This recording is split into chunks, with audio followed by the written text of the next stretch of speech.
분담금 협의 과정에서 그 한미 간의 이견이 아주 큰 상황입니다. 1조 4천억 원 이상의 증액을 요구하고 있는 상황이라고 합니다. 한미 양국은 실무 차원의 협상을 통해선 협의가 불가능하다고 보고 고위급 타결을 모색하고 있는 것으로 알려졌습니다. 예, 주한미군 방위비 분담금. 그러니까 미군이 우리나라에 주둔을 하면서 드는 비용이 있죠. 그 비용의 일부를 우리가 보전해 주는 건데요. 마치 집 전세 계약 연장하듯이 5년마다 다시 협정을 맺습니다. 2014년에 맺은 협정은 그 시한이 지난해에 이미 끝났죠. 그런데 재협상이 좀처럼 타결될 기미가 보이질 않습니다. 지난 연말에 9번째 협상 깨지고 나서 저희가 김종대 의원과 인터뷰를 했었는데요. 결국 10번째 협상도 깨진 채 새해가 시작이 됐습니다. 그런데 미국이 그 마지막 10번째 협상에서 내놓았다는 최종안이 공개가 됐습니다. 현행보다 15%를 인상하고 1년 뒤에 협상을 다시 하자. 이거였답니다. 우리 측은 9,999억 원 이상은 절대 안 된다. 거부를 하면서 협상이 깨졌다는데요. 미국이 왜 이렇게 무리한 요구를 계속하는 건지, 이러다가 미군 철수 카드를 정말 실행할 가능성도 있는 건지, 정의당의 김종대 의원 다시 한번 연결해 보겠습니다.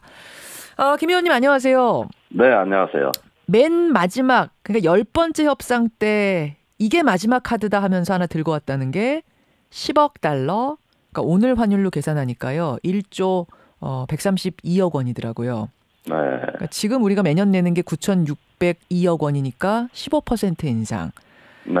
그렇게 하고 1년 뒤에 그것도 재협상하자 그랬다는 겁니다. 어떻게 생각하세요? 예, 이제 작년 말부터 미국이 돌연 1년 단위 협상을 하자고 새로운 안을 냈단 말이죠. 예. 이게 언론 보도에 다 나왔는데 이 이야기 뭐냐면은 예. 올해 한 10여 프로 인상을 하고 예. 이런 식으로 내년에 또 올리고 이렇게 해가지고 5년 동안에 합치면은 한 50% 정도 인상 효과를 이렇게 도모하자. 이게 최초의 안을 일종의 살라미 전술 이렇게 쪼개는 거예요. 살라미 전술. 처음에 그러니까 1.5배 인상 주장했었잖아요. 그래서 우리가 터무니없다. 한 번에 그렇게 어떻게 많이 올려주냐 했더니 그러면 1년 단위로 쪼개가지고 조금씩 해서 5년짜리 효과를 얻겠다 이런 겁니까? 그렇죠. 원래 5년 단위 협상을 했던 거고. 그러니까요. 그 5년 동안의 인상액을 50%로 본 거니까 같은 동어 반복이라고 좀 봅니다. 다만 미국이 조금 급해졌어요. 왜요? 지금 일본하고 방위비 분담금 협상을 앞두고 있기 때문에 한국하고 서둘러 협상을 타결짓고 그 기준으로 일본에도 50% 인상을 가져가자. 이런 협상 전략으로 보입니다. 그렇군요. 자, 이렇게 요구를 했는데 우리 측은 9,999억 원, 그러니까 4.1% 인상입니다. 요거 이상은 절대 안 된다 하면서 거절하면서 10번째 협상이 결렬이 됐다고 해요. 네. 9,999억 원을 우리가 마지노선으로 보는 이유는 뭐죠? 일단 1조 원이란 상징성을 본 것 같고 또 한 5% 이내에서 물가 상승률 정도 반영해주면 어떠겠냐. 이런 안이라고 보여집니다. 사실상 이건 거의 동결안이라고 봐야 되겠어요. 그렇게 보여지는 것은 주한미군 숫자가 계속 줄어왔는데 방위비 분담금은 늘었거든요. 사실상 주한미군한테 상당한 증액 효과가 있다. 이렇게 보고 버티기로 들어간 건. 근데 우리가 사실은 주한미군한테 분담금 내는 거 외에도 혜택을 엄청 많이 주고 있지 않습니까? 지금 올해부터 평택 주한미군 기지에 입주하지 않습니까? 그렇죠. 그 104억 달러 기지를 이걸 거의 뭐 한국 정부가 94% 부담해서 하나 지어줬는데 우리가 한 10조 원 됩니다. 10조 원 됩니다. 그러면 104억 달러 기지에 그 전 세계 가장 좋은 기지 하나 만들어 줬더니 이런 어떤 10억 달러 가지고 지금 뭐 주한미군을 빼내 마내 감축하네 마내 이런 얘기가 나오고 있는 거거든요.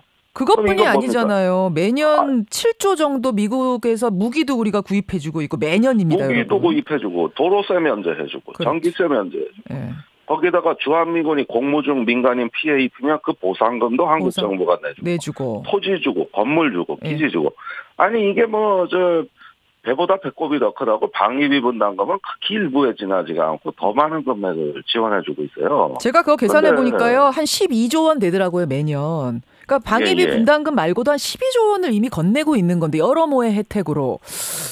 그런데 이렇게까지. 그러니까 이게 30억짜리 강남의 타워 팰리스 아파트 공짜로 사줬더니 예.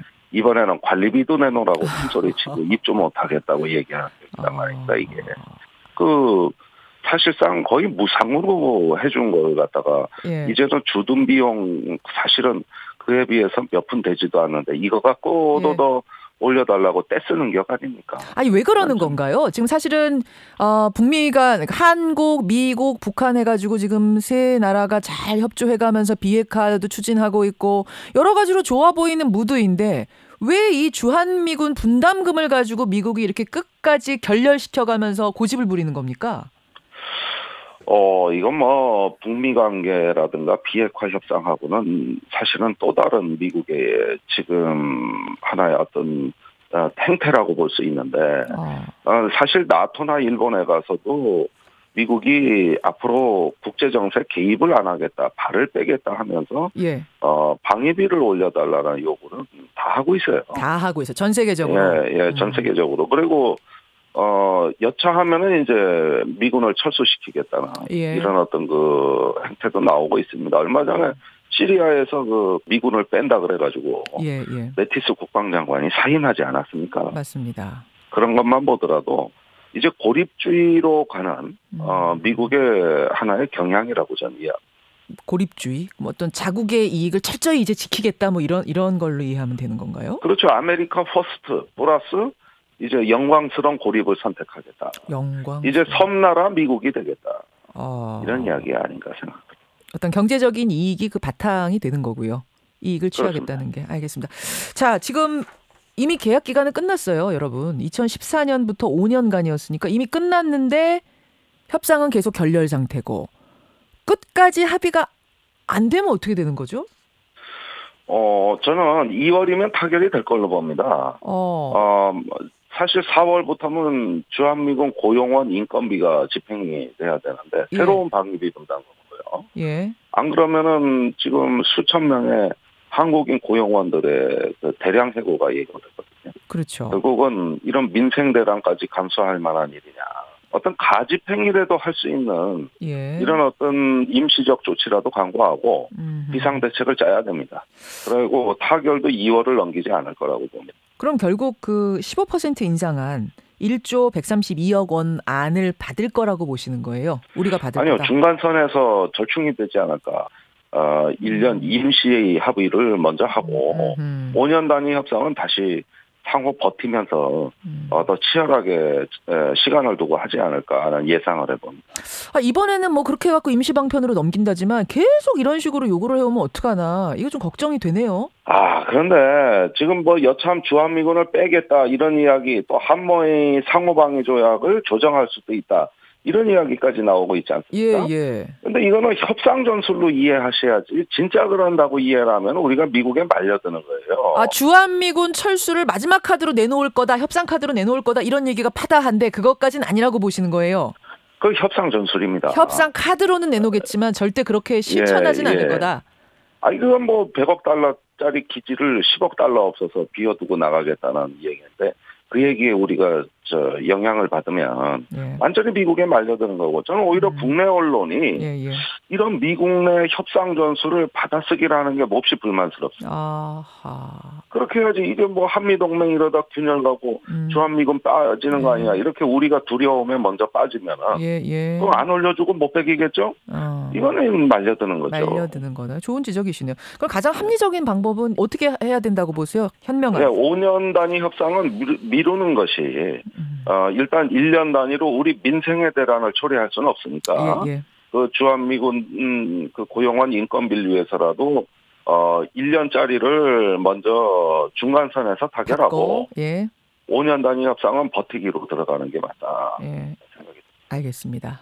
한미 방위비 분담금 협상 왜 계속 결렬이 되고 있는 건지 그 이면을 좀 살펴봤고요. 어떻게 대처하는 게 좋은 건지까지 좀 짚어봤습니다. 김종대 의원님. 나오신 김에 일본과 레이더 조준 갈등이요.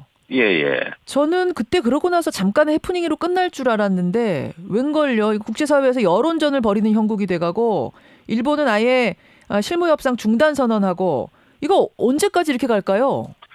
자, 그간의 뭐 진실공방 내용에 대해서는 많이들 아실 겁니다. 예. 근데 우리 정부가 진실공방은 진실공방이고 그럼 앞으로 재발 방지를 위해서 양국 간에 매뉴얼을 협의해보자. 예. 예를 들어서 뭐 항공기가 군함에 적어도 3해리 정도는 떨어져서 비행하자는 게 우리치가 아니거든요. 그렇죠. 협의를 해보자 그러니까 일본에서는 여기에도 응하지 않습니다. 오로지 한국은 거짓말하는 국가, 떼쓰는 국가로 몰아가면서 아예 갖고 놀면서 이제는 니들하고는 더 이상 얘기할 이유가 없다고 협상 중단을 선언해버렸단 말이죠. 왜 그런 겁니까? 그 의도는 도대체 뭡니까? 이거는 분쟁의 씨앗을 계속 마련해두겠다는 의도. 일부러 그러는 거예요. 일부러?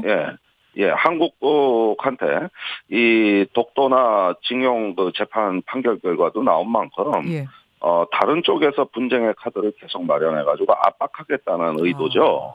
이렇게 되면 우리나라는 그러지 않아도 중국으로부터도 전략 폭격기가 카디즈 그 방공 식별구역 들어와서 스트레스를 잔뜩 받고 있는데 이제는 일본이 똑같은 압박을 가하게 되니까 중일 간의 지역 평가 경쟁에 한국이 중간에 끼는 그러니까 이게 우방국이 할 일은 아닌데 일본이 본격적으로 자국의 이익을 추구하면서 자신이 아시아의 지도국이고 한국을 굴복시키겠다는 이런 어떤 의도에서 이 분쟁의 카드를 마련했다. 저는 그렇게 봅니다. 어떻게 대처해야 돼요? 이 상황에서? 아니 단호하고 원칙적으로 대응해야 되는데 그간 우리 정부가 이 사건이 처음 발생한 12월 20일경부터 처음에는 소극적이고 조용한 대응을 선호했거든요. 결국 국제사회에서 조금 일본에 밀린다. 이런 결과를 초래했어요. 그래서 앞으로는 좀 선제적이고 적극적인 대응을 강구할 때가 됐고 여차하면 앞으로 한일 정보, 군사정보 보호협정도 파기할 수도 있다. 이런 정도의 배심은 갖고 나가야 된다고 봐요. 여기까지 말씀 듣겠습니다. 김 의원님 고맙습니다. 예, 감사합니다. 정의당 김종대 의원이었습니다.